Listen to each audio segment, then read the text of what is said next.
Hey guys, welcome back and thanks for tuning into this random day rough cut. Today we're doing a knife review and looking at the Genzanzo designed Kershaw Method.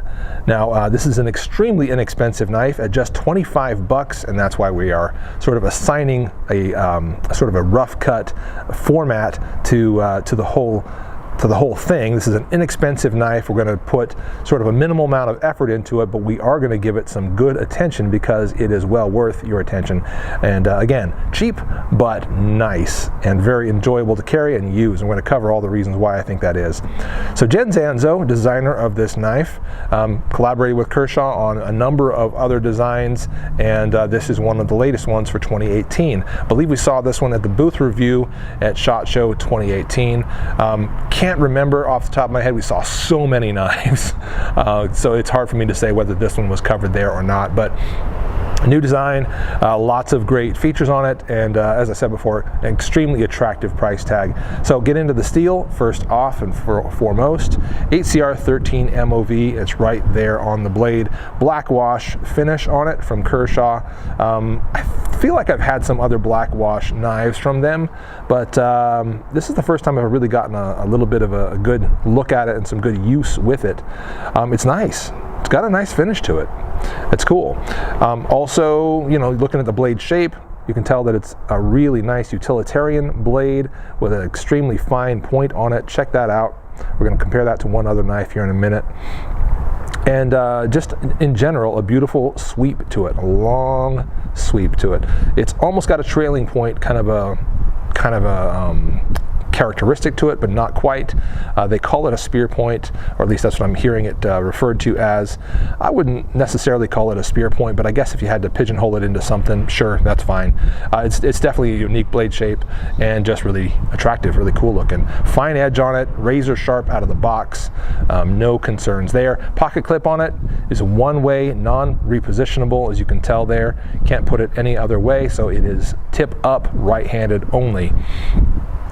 That definitely is reflected in the price tag though, and again, we talked about that already, but we're going to move on.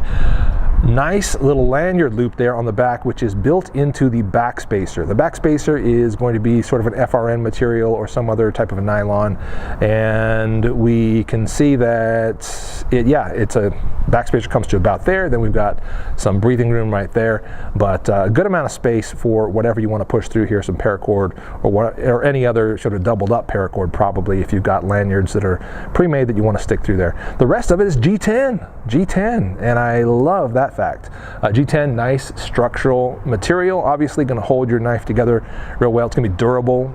A lot of other good characteristics of G10, as you guys know. Doesn't get hot when it's cold outside, doesn't get cold when it's cold outside. What did I say? Hot when it's hot outside, cold when it's cold outside. And in other words, doesn't transfer heat so much. It's just a good material for making knives out of, or knife handles anyway.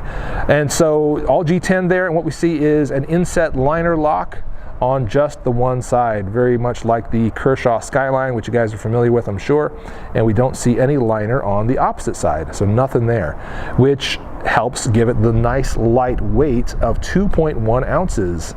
Very, very nice lightweight on this. Huge selling point there.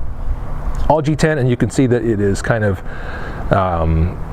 milled away on the sides here, giving it kind of a sort of industrial truss-like look, which is attractive and actually does, in my opinion, help out with traction a little bit. It helps you as you're sort of indexing the knife a little bit in your hand and getting it to where you want it to be to do some cutting. Yeah, it's quite functional as well as very aesthetic. And you can see that it's nicely sort of scalloped away or carved away here on the sides to get rid of those sharp edges on the corners.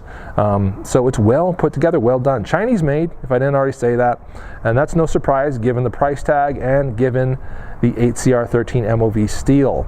Okay, so that's what you get into with a knife of this sort. There are tons of sort of cheap Chinese-made Kershaw knives that we've seen in the past. Some very well designed and very interesting. Don't particularly care that they're made overseas, given the value you get with them, or at least that's been my opinion. And then we also see tons of really good USA-made Kershaw knives as well. I like the USA-made ones when I can get into them and when when they deliver on the promise. When the quality's all there, when the design is really sleek and really cool. And there have been several that I've really enjoyed from Kershaw. And I've only got one other Kershaw knife here to compare this one to, but I think it's pretty a pretty good comparison. We'll look at that in one more second. Any other points to talk about? The construction on it is pretty nice. I like it. Check this out right here. I want to point this out. You see how this little tang of the blade has this almost shark's fin thing going on here? The reason for that, and if you push it up, you'll start to see where that sort of turns into a little valley right there. That little valley mates up with that stop pin right there. I hope you can see it. Got to get it in focus. There's the stop pin right there. Mates up to that stop pin, and so that valley mates up to the stop pin like so, sending that tang down the back of the spine, which allows you to have a little spot there for your thumb, and it just kind of completes it aesthetically while also giving it a nice ergonomic feel as well. So as far as the functionality of the knife, they did not need to add that little shark fin on there at all. Didn't need to be there. They could have stopped right there at that valley and it still would have met the stop pin, and it would have still been a strong lockup. But instead they continued that material on, continued that tang on down this way to create a nice uninterrupted look to it and feel to it. Again, aesthetic and ergonomic advantage to that. Just good engineering, good design there. So yeah, kudos. In addition to that, and I don't know if I'll be able to point it out well or not, on the liner lock itself, probably aren't going to be able to make this out, but on the liner lock itself, it doesn't simply stop at the base of the tang. It actually wraps around behind the tang, and we've got to try to get some sort of a shot of this. You can barely see it in there, I think. It actually wraps around the back of the tang as well as stopping the tang.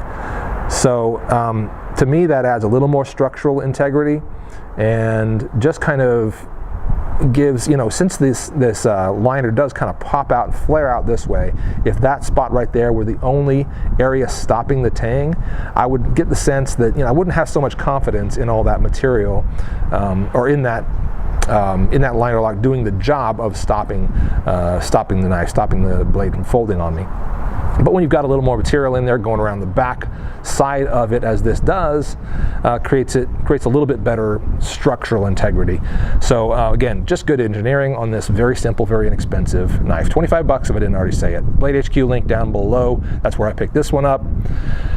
Good knife, guys. Good knife. Did a little carving with it. Been carrying it, doing some cutting with it of different types, of different sorts. In carving, found no hot spots, no issues. Ergonomically, feels nice in hand, and it turns well, cuts different directions easily.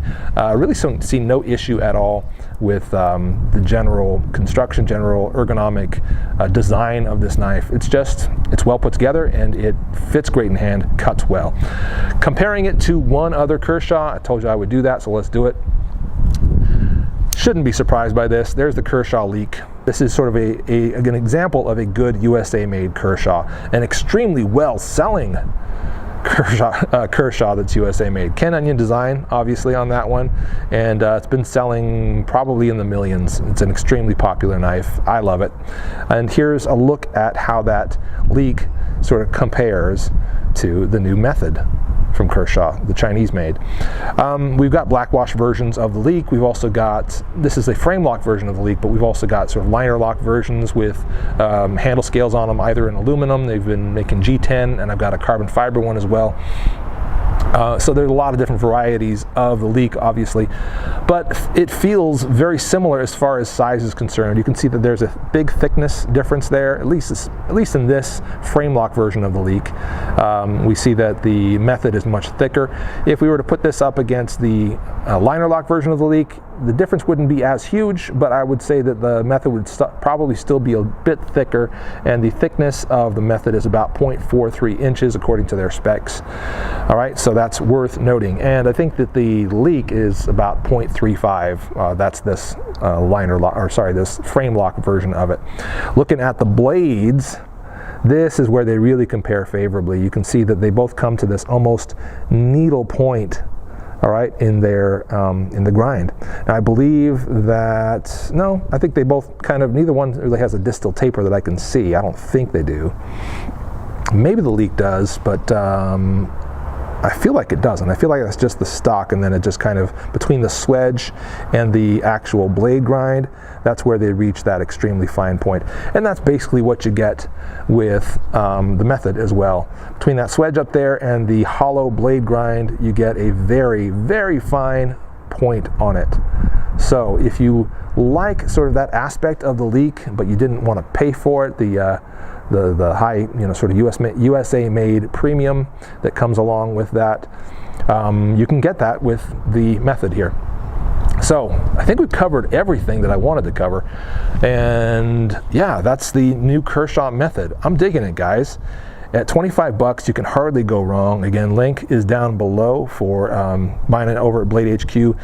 This and many other new Kershaws, Chinese-made Kershaws this year, are pretty impressive. And I've got at least one other one that I'm going to show you in a very similar format to what I'm doing here today, because they perform well, they feel good, they look really nice, and they don't cost a lot of money.